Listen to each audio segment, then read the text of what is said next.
psicóloga Yesenia. Nosotros formamos parte del grupo uno del curso de gestión de emociones. En esta oportunidad vamos a realizar una entrevista hacia su persona, que está titulada es una entrevista más que todo sobre el proyecto de vida que estamos realizando. Bueno, por ello contamos con su participación. Voy a hacer una breve introducción de lo que usted es y algo así. Bueno, contamos con la presencia de la psicóloga Yesenia Boluarte, quien es egresada de la carrera de Psicología de la Facultad de la Universidad Ricardo Palma. Terminó como segundo puesto. Actualmente se encuentra laborando y también es directora del Centro Psicológico Positivamente. Y vamos a proseguir con las preguntas. Bien, buenas tardes. Mi nombre es Camila Domínguez, entonces voy a iniciar con las preguntas. La primera pregunta sería, en este caso, ¿cómo describiría su niñez? ¿Se presentó alguna dificultad en su entorno familiar? A ver, yo he tenido una niñez bastante tranquila. Eh, Era una niña tranquila, tenía buenas notas, no era traviesa, viví más tiempo con mi abuelita, entonces más bien era una niña muy bien portada, por decirlo de alguna forma, y muy engreída, ¿no? Porque era mi abuelita, mis papás fueron papás muy jóvenes. Mi mamá tenía 18 años, mi papá 21 años, entonces me dejaron con la abuelita y se fueron a estudiar. Era una niña muy engreída, pero muy tranquila en general. Algún trauma podría ser, si lo vemos desde el ámbito psicológico, podría haber sido que mis papás no estuvieron conmigo, ¿no? Pero en contraparte tenía una abuelita joven, porque mi abuelita tenía 50 años, que estaba para mí 24/7. O sea, yo tenía una mamá 24/7, ¿no? Entonces, no, fue una niñez bastante bonita, bastante tranquila, llena de bonitos recuerdos. Gracias. Bien, entonces vamos por la segunda pregunta. En este caso, en el área educativa, ¿no? ¿Cómo fue su rendimiento académico en la escuela primaria? En primaria, como les digo, era muy buena alumna, nunca tuve problemas, los cursos eran bastante fáciles, llevaderos.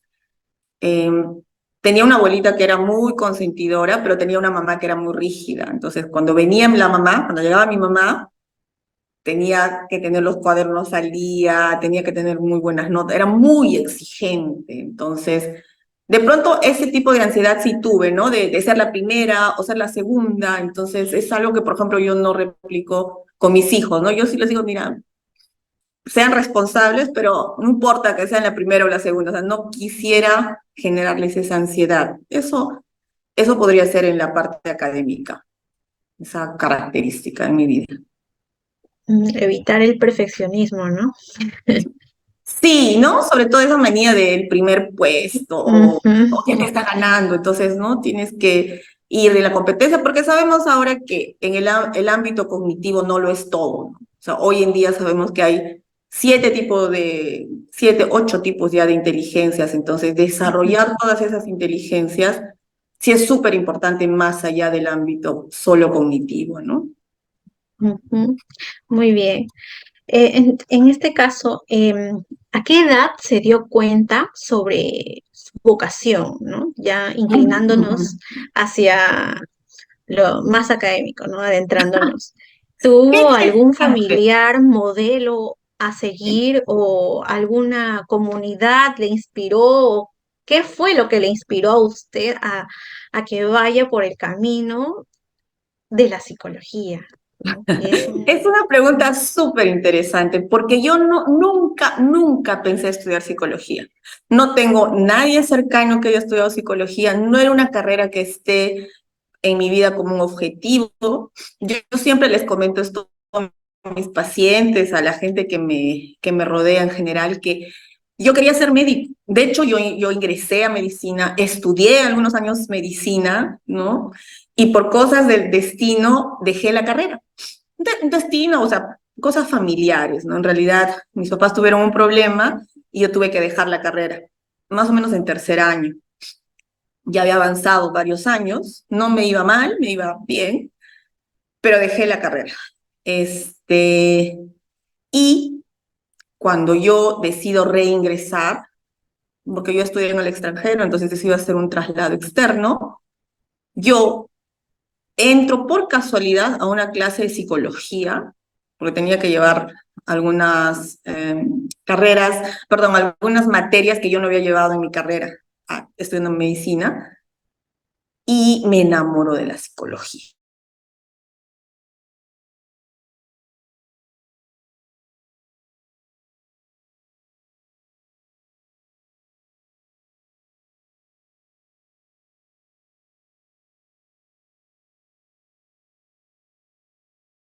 Es que mis papás se enteraron de que yo era psicóloga el día de mi graduación.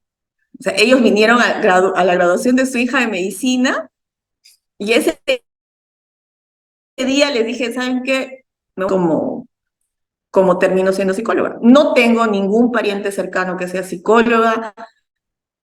En mi época, yo tengo 46 años, yo no tenía el área de psicología en el colegio. Nunca he tenido un contacto más allá de la universidad con un psicólogo. Entonces, siempre digo en broma, en serio, a mí la psicología me encontró, ¿no? Y me rescató. Entonces, yo no busqué, pero, o sea, es lo que me apasiona, lo que me hace inmensamente feliz hoy en día, ¿no?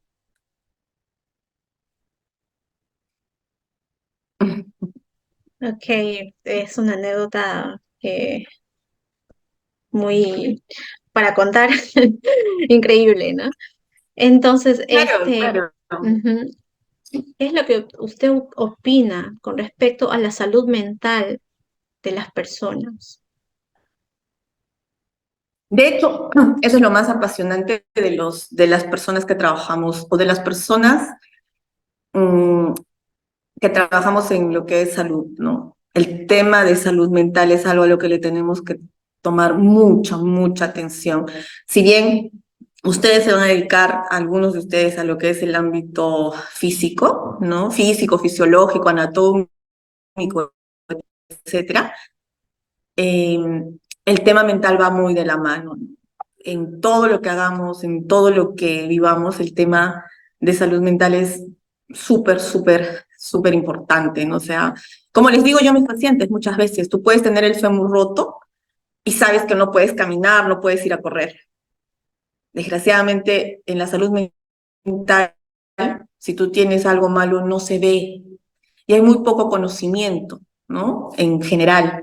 Entonces la gente piensa que estás bien o poniendo de tu parte o echándole ganas, ¿no? Motivándote, vas a salir adelante. Y no siempre es así, ¿no? Entonces, al ser algo que no podemos palpar, que no podemos ver, pensamos que lo podemos manejar. Todos hemos escuchado alguna vez cuando estamos tristes que nos dicen, oye, pero ponle ganas, échale ganas, levántate. Y nadie sabe lo que hay dentro, ¿no? Entonces, yo considero que la salud mental tiene una importancia muy clara dentro de nuestras vidas, en todo lo que hacemos, como mamás, como amigos, como tíos, como profesionales, no profesionales, está en todos lados. Entonces, creo yo que todos deberíamos tener mucha más conciencia y conocimiento de qué es y qué hacer dentro de la salud mental.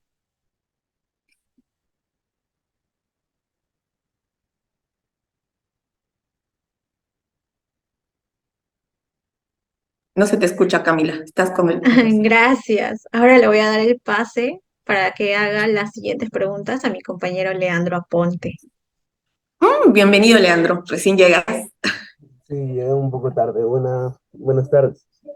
Bueno, mi primera pregunta era, en la etapa de la adolescencia, ¿cómo fue tu relación con tus padres? Si te apoyaron en tus decisiones o si te llevabas bien con ellos durante esta etapa o eras un poco alejada de ellos, ¿Con mis padres o sí, con mis con padres? tus padres.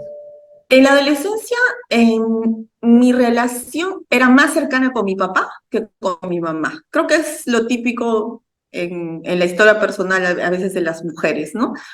Había cierta pugna con mi mamá, porque mi mamá es ha sido, es y seguirá siendo una mujer muy fuerte, muy imponente, ¿no?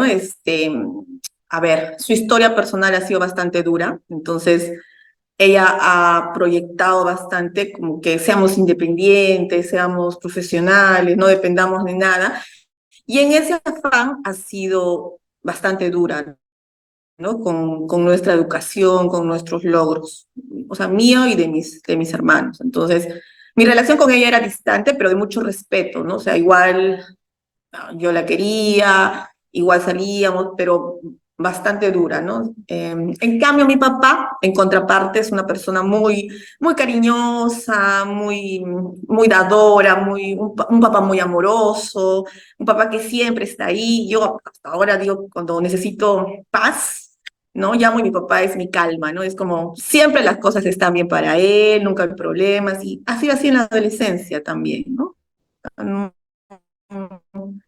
Bastante buena la relación con ellos. Y en esta misma etapa de la adolescencia, ¿cuáles eran tus objetivos que tenías planeados en esa edad? ¿Cuáles eran tus pasiones, tus intereses en la edad de la adolescencia? Ya. Ajá, ajá. En la adolescencia, y es una pregunta que yo hago en terapia, de hecho, a los pacientes les digo, a ver, volvamos a tus 16 años, ¿qué soñabas? ¿Qué soñabas en esa edad? ¿Dónde te veías? ¿No? Es bonito recordar, pero mira, en mi caso, por ejemplo, en la adolescencia yo sabía que iba a ser médico. O sea, creo que desde que estaba en jardín, a mí me disfrazaban de médico. Entonces yo decía, "Ay, yo voy a ser médico, voy a estudiar en tal universidad". O sea, todo muy planificado. Eso respecto a lo profesional, que ya les he contado que no resultó siendo, que al final soy psicóloga y genial, ¿no? O sea, la vocación puede cambiar en el transcurso de la vida. Pero otras pasiones, mira, me arrepiento, por ejemplo, de no haber hecho deporte. No he sido una niña deportista o ni una adolescente deportista. Creo yo que por influencia de la abuelita también, ¿no? Como ella era más de ir a la misa, entonces no he tenido más bien una vida sedentaria en ese aspecto, ¿no? Y muy cuidada, muy protegida en ese ámbito, ¿no? Más pasiones. No he hecho música, no he hecho deporte. Me encantaba la lectura, sí, he sido una lectora voraz siempre. Lo he sido, lo soy y espero seguir siéndolo. Pero más allá de eso, no he tenido muchos hobbies, que digamos. Y ahondando más en esta etapa de la adolescencia, ¿se te presentaron algunos desafíos, algunas dificultades en el camino, a la hora del estudio, algo, y cómo los llegaste a superar? Sí, claro, yo me fui a estudiar a Bolivia cuando tenía 16 años y me quedé sola estudiando allá. Entonces, de haber sido una niña súper protegida, súper cuidada, vivir sola, sí fue pues un vuelco total, ¿no? Porque tenía que comer, porque si bien, o sea, estaba en una pensión, me daban almuerzo, pero tenía que desayunar y cenar en casa, tenía que administrar mi dinero, tenía que pagar el alquiler, en un lugar donde no había nadie que me conociera, ¿no? Porque era otro país. Entonces, ese sí fue un reto fuerte que creo que me ha dado la independencia, la seguridad que tengo ahora para enfrentarme a lo que quiera. ¿Fue difícil? Sí fue difícil. Fue difícil. Tengo grandes amigos de esa época. Dejar la carrera también fue difícil. Eh, ¿Qué más? Me enamoré también ahí, sola, ¿no? Me enamoré, aprendí a tener más amigos, a ser más sociable, cosa que de pronto en colegio no lo era tanto. Mm, yo creo que básicamente eso, ¿ah? O sea, el gran reto en la adolescencia fue el manejarme sola ya a temprana edad, ¿no? 16, 17 años. Sí, mira, y justo hablando de las amistades, ¿cómo, cómo llegaron a influir las amistades que tuviste o sigues teniendo de esa época en tu desarrollo hasta hoy en día? Ya, esta creo que es eh, una carencia, ¿no? Yo no tengo muchas amistades, por ejemplo, de colegio, debo tener dos o tres, no he sabido mantener esas amistades. En la época de Bolivia tengo también dos o tres, poquitas, pero tampoco las veo, tampoco las llamo mucho.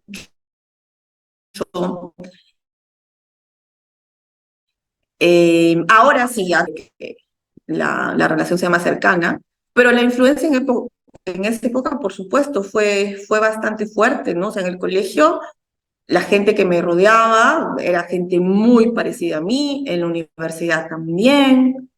Este, de hecho, yo me casé con mi pareja de esa época, o sea, estamos juntos ya 30 años, ¿no? Entonces, digamos que él ha sido la influencia más directa en mi vida, ¿no? Ujú.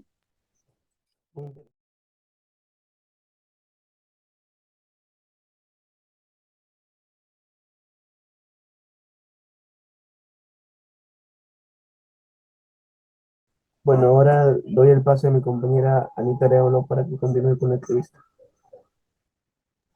Buenas tardes, doctora. La Hola. siguiente pregunta es, ¿recuerda su ingreso a la universidad? ¿Cómo se decidió estudiar su profesión? ¿Hubo factores que influyeron en dicha decisión?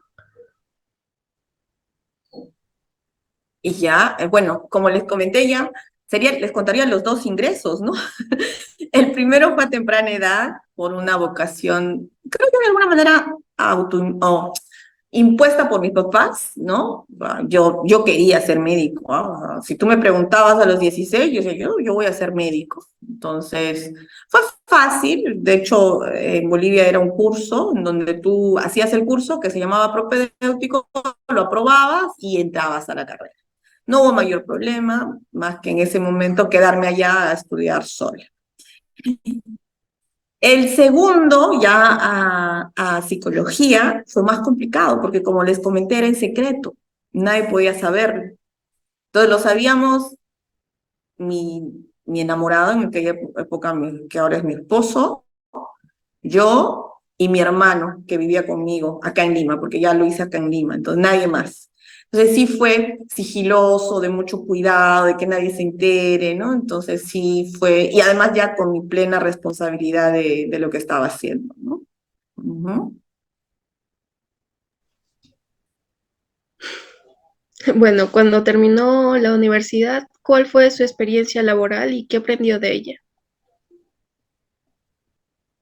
Mira, yo cuando terminé la universidad ya había tenido 3 trabajos en psicología. Como entré ya con muchas ganas, en cuarto ciclo yo ya estaba practicando en el Puericultorio Pérez Araníbal con niños abandonados. Después entré al Centro de Rehabilitación de Ñaña, un centro para adictos. Entonces, cuando yo terminé, yo ya tenía experiencia de trabajar casi a tiempo completo en 2 instituciones, ¿no? O sea, y al egresar, ya fue fácil, ¿no? Porque ya estaba haciendo prácticas, ya sabía el manejo, empezó el Serum, ya con el Serum todo fue más fácil, ya estaba más madura, estaba más grande. Creo yo a veces que también la edad ayuda un montón, ¿no? A veces muchos pacientes tienen la carga, ay, pero estoy muy grande, estoy mayor. Y creo yo, con experiencia propia, de que cuando tú empiezas una carrera un poco más grande, la experiencia de los años también hace que le pongas más atención, que quieras sobresalir más, que quieras hacer las cosas mejor. Entonces creo que en mi caso ese fue un punto a favor, ¿no? Cuando fue a estudiar en el extranjero, ¿qué dificultades encontró y qué opciones encontró? ¿Y cómo las enfrentó? Perdón. ¿Te refieres a los cursos que he hecho después de la universidad o cuando estaba estudiando medicina en Bolivia? Cuando estaba estudiando medicina en Bolivia. Ah, ya. Ahí, como les decía, la parte de la independencia, ¿no? De poder manejar mi dinero, la independencia emocional, el poder adecuarme a una nueva cultura, porque si bien es cierto ellos son Sudamérica, también son bastante, o sea, tienen diferencias, ¿no? Culturales. Entonces, eso, el acoplarme también a otros, allá había esos años, no sé si ahora seguirá, habiendo bastantes alumnos de otros países, habían argentinos, habían chilenos, habían brasileros, entonces acoplarnos también como extranjeros, ¿no? Era un poco complicado porque son una sociedad un poco cerrada los bolivianos son más bien desconfiados, más bien como que ese tiempo era como que los invadíamos, éramos un número muy grande de estudiantes, ¿no? Que íbamos allá. Entonces éramos como una amenaza para ellos de alguna forma, ¿no? Eso, yo creo que eso sería básicamente los temas que pude atravesar ahí. Y también puede ser un poco la dificultad de las materias, ¿sabes? Porque pasar del colegio a estudiar anatomía, embriología, histología, fisiología, también era fuerte, ¿no? Eso también podría ser otro, otro problema, el organizarse, ¿no? Para poder llevar todas esas materias. Eso también podría ser otro desafío, ¿no? Y el estar lejos de mi familia, ¿no? También. Está bien. Gracias. Paso con mi compañero Edwin Córdoba. Buenas tardes, doctora. Continuando con un poco de las preguntas y con respecto ya a la parte de historia que nos ha contado sobre su vida de tanto en la niñez, adultez y ahora también de cómo ha culminado sus estudios universitarios, quisiera preguntarle qué decisión actualmente, qué decisión, o sea, le llevó a emprender su empresa. ¿Cuál fue el Mm. motivo? Ah, mira, qué bonito hablar de positivamente. De hecho, creo que es la primera vez que voy a hablar al respecto. Ya ahora que le den like a la página de Positivamente, van a poder escuchar un poco más de esto que me están preguntando. Esto abre el paso a contar un poco la historia. A ver, yo no soy una hija de padres empresarios. Mi mamá es profesora y mi papá es economista. Entonces, como comprenderán, la ilusión al finalizar la carrera era que ser contratada o en salud o en el MINSA como psicóloga, ¿no? Entonces yo empiezo a hacer el serum en el MINSA con la esperanza de que me contraten o con la esperanza de terminar el serum y ingresar o postular a salud o ¿no? Lo que todo hijo de no empresarios esperaría hacer. Entonces, termino el serum y felizmente en el serum hay mucha acogida de los pacientes. Ahora recuerdo con mucho cariño, con mucha nostalgia esos años en los que se formaban largas colas, ¿no? En el consultorio de psicología y todos entraban y preguntaban, oye, ¿quién está atendiendo? ¿Qué es lo que está pasando, no? Y decían, oye, está yendo con la doctora Boluarte, van a trabajar o quieren hacerse atender con la doctora. Yo, o sea, era bonito, ¿no? Me sentía muy complacida con eso. Y es ahí donde uno o dos pacientes me preguntan, ¿no? ¿Y usted atiende en otro lado? En verdad yo nunca lo había pensado siquiera. No era, no era una meta en mi vida.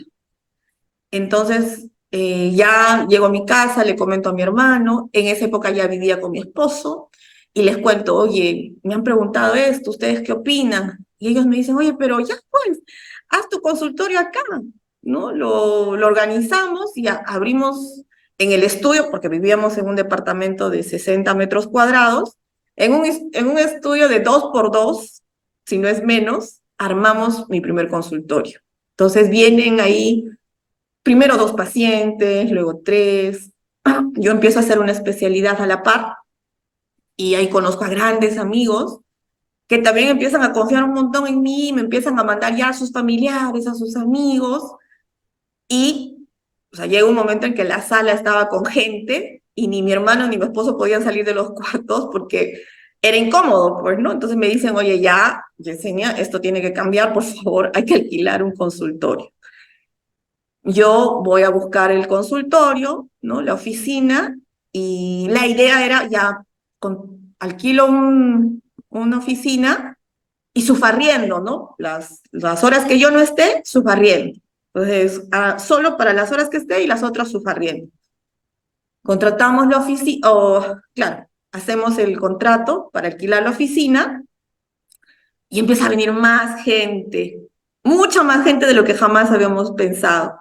Entonces ya los horarios se empiezan a cubrir y ya no había pie a subarrendar nada. Entonces ya yo empiezo a derivar pacientes, ¿no? O sea, por ejemplo, yo atendía adultos y su mamá quería atenderse con una psicóloga, pero ya no conmigo porque eran la misma familia. Entonces, yo empiezo a derivar amigas, amigos, a colegas, ¿no? Pero no encuentro la misma respuesta con ellos. Es así que nace positivamente. Entonces decido abrir la empresa y juntar un grupo de profesionales en los que yo confiaría a mis hijos, a mis hermanos, ¿no? Y llamo amigos que tienen especialidades, que tienen las capacidades, porque para esto hay que tener capacidades, y abrimos positivamente, ¿no? O sea, fundamos positivamente, abrimos el local, y ahí nace, ¿no? Y desde ahí hasta ahora estamos con esta empresa, ya vamos a abrir nuestra tercera sede, entonces estamos muy, muy contentos de lo que se ha logrado hasta ahora positivamente, ¿no? Ya, doctora. Entonces, entonces podríamos decir que este es su logro más significativo que ha tenido su empresa. ¿Qué obstáculos se presentaron y cómo los logró enfrentarlos para formar su empresa? Bueno, a nivel profesional definitivamente sí, ¿no? Porque si lo ponemos en global, mi logro más grande yo creo que es la familia que tengo, ¿no? O sea, si lo vemos desde otra perspectiva, que es la piedra angular para positivamente. A ver, sí, he tenido varios obstáculos, ¿no? Por ejemplo, contratamos un psiquiatra y no nos fue muy bien porque de pronto el psiquiatra se llevaba a los pacientes, ¿no? Que no está mal, ¿no? Si yo digo, oye, ¿sabes qué, Yesenia? Yo los quiero atender también de manera particular y normal, ¿no? O también colegas que hacían lo mismo, ¿no? Entonces, ahí fuimos separando gente, o en algún momento, y ustedes lo van a ver, cuando se trabaja de persona a persona, surge el rapport, ¿no? Entonces, podían haber cierto tipo de inconvenientes entre terapeuta y paciente cuando no se maneja esto de la mejor forma. Después, también personas que no estaban acorde o no estaban a gusto con ciertas conductas de mis colegas, pero lo que yo he aprendido en esto es confiar mucho, ¿no? En los profesionales que trabajan conmigo, hablar bastante, para que no hayan estos desacuerdos, ¿no? Pero ya eso a lo largo de los años de la empresa, ¿no? Otra cosa que podría haber visto como problema, um, creo que no, o sea, en lo económico esto se va dando, hay que tener paciencia, no desfallecer, no hay, en la pandemia, por ejemplo, ¿no? Ese es una buen tema ahí de tratar sobre desafíos, ¿no? Las dos, o sea, mis pacientes me dijeron, no, online no queremos, entonces nos vemos acá 2 semanas, como dijo Martín Vizcarra, ¿no? Nos vemos acá 2 semanas y yo me quedé sin ningún paciente, no había nadie. Entonces, era como, por Dios, ¿y ahora qué hago? Y tuvimos que entrar a esto que estamos haciendo ahora, ¿no? Que lo manejamos bastante bien. Entramos a las sesiones online y ya poco a poco esto se fue reactivando y en la pandemia nos fue súper bien, ¿no? Por todos los temas por los que estaban atravesando todas las personas. Pero sí fue un desafío pasar al Zoom, pasar a la interacción online, aprender a reconocer los gestos, así como estoy con ustedes. A mí me hubiera encantado que esto haya sido presencial porque en verdad la parte presencial es súper importante. Pero al no poder darse la parte presencial, el que se dé esta parte, esta entrevista de online nos demuestra de todo lo que hemos aprendido en la pandemia, ¿no? Sí, claro, la pandemia fue bastante chocante para todos, mejor dicho. Ujú. De igual manera, usted logró mencionar que el logro de su vida personal fue su familia, que la piedra angular, como usted lo estaba diciendo. En su vida personal, se presentaron algunos obstáculos, algunos fracasos. ¿Cómo usted los enfrentó y qué aprendió de ellos, mejor dicho? Ujú. En la vida personal, ya en la adultez, me imagino, ¿no? Que va tu pregunta. Bueno, la muerte de mi abuelita cuando tenía 17, 19 años, o sea, creo que fue la primera gran pérdida, ¿no? Porque era, como les comenté, mi mamá, ¿no? O sea, mi mamá, mi papá, mi todo durante toda la etapa de la niñez, adolescencia. Después, yo me separé un tiempo de mi esposo, 2 años más o menos. Entonces, ese también fue un momento en donde, a ver, para hacer la cronología, ¿no? Yo dejo de estudiar medicina en Bolivia y me separo también de mi pareja durante 2 años más o menos. Entonces, en mi vida ese fue un momento en donde yo estaba perdida, no sabía dónde ir, no sabía qué hacer con mi vida, no sabía, ¿no? Y además mis papás estaban pasando por unos temas personales, económicos fuertes. Entonces, ese momento de mi vida de los 19 no más, de los 20 a los 22, ¿será? Más o menos. Hay un quiebre, por eso les decía que a mí la psicología me salvó, ¿no? Porque es un momento en el que yo no sabía literalmente qué hacer con mi vida, hacia dónde ir, qué hacer, ¿no? La brújula se perdió. De ser todo perfecto, de ser A, B, C, D en mi vida, la brújula se pierde. Eh, Vuelvo con mi pareja después de dos años y medio, casi 3, creo. Y ya nuevamente ya cogemos rumbo y ya pues nos venimos a Lima, porque yo no soy de Lima, entonces nos venimos a Lima, ya hay que hacer un traslado externo, vamos a empezar en la universidad, vamos con fuerza, empezar grande en la universidad, bueno, no sé si a ti te ha pasado, Edwin, pero es complicado porque, ¿no? O sea, tienes que acoplarte a lo que vive la juventud, son más chiquitos, tienen otras prioridades, ¿no? O sea, mientras tú estás pensando en aprender, en estudiar, ellos están yendo no sé, juerguear, en enamorarse. Yo ya tenía una pareja, entonces era gracioso. Y sí me decían vieja, ¿no? Me acuerdo que me decían vieja pelleja esa época, ¿no? Ya, todos mocosos, ¿no? Me molestaban con eso, ¿no? Esa vieja, vieja. Entonces, son cosas que tú tienes que aceptar. O, por ejemplo, ellos querían hacer algo indebido, ¿no? No sé, copiar el trabajo. Yo era la antipática y decía, no, pero hay que hacer bien el trabajo, ¿no? No puede, hay que dedicarnos, chicos, esta es nuestra vida, nuestro futuro profesional. Y ellos, no, qué antipática, qué cargosa, que quiere hacerlo bien, ¿no? Esas cosas también las viví en la universidad, ¿no? A veces llegaba y decía, no quiero, los odio a todos. Y ya mi esposo estaba ahí y me decía, no, vamos, sigue adelante, que no sé qué. Eso, después haber ingresado tarde a la universidad, haber perdido la brújula en ese momento, y ya después no saber qué hacer, como les decía, y mi sueño era salud o MINSA, eso es las dos únicas opciones en mi vida, y que no me hayan contratado en el MINSA, a pesar que me lo habían prometido. Entonces ahí también fue como ¿y ahora qué hago? Pero todo se fue acomodando, ¿no? O sea, como siempre le digo yo a todos mis pacientes, las oportunidades están, solo que a veces estamos tan enfocados en algo que no vemos lo que está alrededor y no cogemos lo que está, ¿no?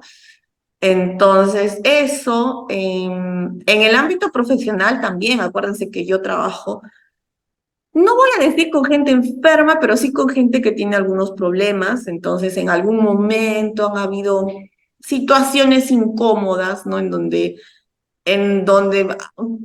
no sé, ¿no? Yo trabajo con adictos, por ejemplo, y son una población bien compleja, ¿no? Entonces, se han podido generar algunos problemas ahí, pero se ha logrado sobrellevar, ¿no? Como les digo, mi pareja, mis hermanos, mis padres siempre han sido como el soporte emocional, y ahora mis hijos, ¿no? Que tanto necesitamos las personas, ¿no? Ujú. Gracias, doctora. Sí, a veces perder el rumbo y volver a retomarlo siempre es un poquito difícil. Eh, en sí, doctora, ¿usted cómo se describiría hoy actualmente en base a principios y a valores? ¿Cómo se describiría usted? ¿Qué es lo que resaltaría de usted? Miren, yo creo, y les va a parecer extraño lo que les voy a decir ya, pero yo creo que mi principal valor hoy, a los 46 años, ya consolidada en muchos aspectos, es la confianza. Yo confío en las personas, siempre. Yo confío, no importa que me falle, no importa que pase, yo doy por sentado que todas las personas son confiables. Ya si en el camino me fallan, ya pues, ¿no? Los dejo ir, pero yo confío en las personas. Soy leal, soy muy leal a las personas que quiero y sí cuido mucho a mi entorno cercano, ¿no? O sea, mi familia, mis amigos cercanos son personas que yo cuido mucho, ¿no? Que estoy muy, muy pendiente de ellos. Y en el ámbito profesional, yo soy no sé si creen en Dios, pero yo soy una bendecida porque a mí me apasiona lo que yo hago. Hacer psicología es mi pasión, ¿no? O sea, a mí me encanta lo que yo hago. Entonces, yo creo que esos serían los principios o los valores por los que se rige mi vida, ¿no? Muchas gracias, doctora. Ha estado interesante conocer un poquito sobre su etapa de la adultez y cómo ha sido el emprendimiento que ha tenido y cómo es como persona también. Muchas gracias. Gracias, Edwin. Bueno, llegamos al final de esta entrevista. Agradecemos su presencia y con nosotros será hasta luego. Gracias. Gracias, chicos. Muchas gracias, muchas gracias. Trabajen mucho por sus pasiones.